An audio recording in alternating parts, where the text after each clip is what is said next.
चंदगड तालुक्यातील तुर्केवाडी येथे संजीवनी समाधी सोहळा भक्तिभावात सोपानदेव महाराजांच्या संजीवनी समाधी सोहळ्याचा 104 वर्धापन दिन, भाविकांची मोठी गर्दी, परिसर भक्तिमय। चंदगड तालुक्यातील तुर्केवाडी इथं श्रद्धा, भक्ती आणि आध्यात्मिक ऊर्जेचं केंद्र असलेल्या संतश्रेष्ठ सोपानदेव महाराजांच्या संजीवनी समाधी सोहळ्याचा 104 वर्धापन दिन मोठ्या भक्तिभावात साजरा करण्यात आला। पहाटेपासूनच गावात भक्तिमय वातावरण निर्माण झालं होतं। हरिनामाच्या गजरात संपूर्ण परिसर न्हाऊन निघाला असून भाविकांच्या उपस्थितीनं सोहळ्याला विशेष शोभा आली।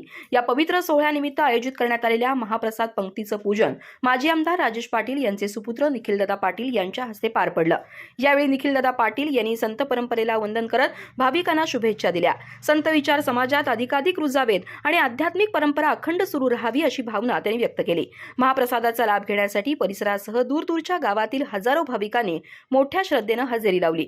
संत सोपानदेव महाराजांच्या चरणी नतमस्तक होत अनेक भाविकांनी आपल्या मनोकामना व्यक्त केल्या।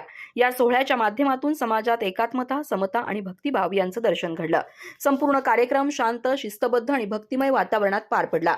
संत सोपानदेव महाराजांचा आध्यात्मिक वारसा पुढील पिढीपर्यंत पोहोचवणारा हा संजीवनी समाधी सोहळा भाविकांच्या मनावर खोलवर ठसा उमटवणारा ठरला। अधिक माहिती आणि ताज्या घडामोडींसाठी आजच आमचे चॅनल सबस्क्राइब करा।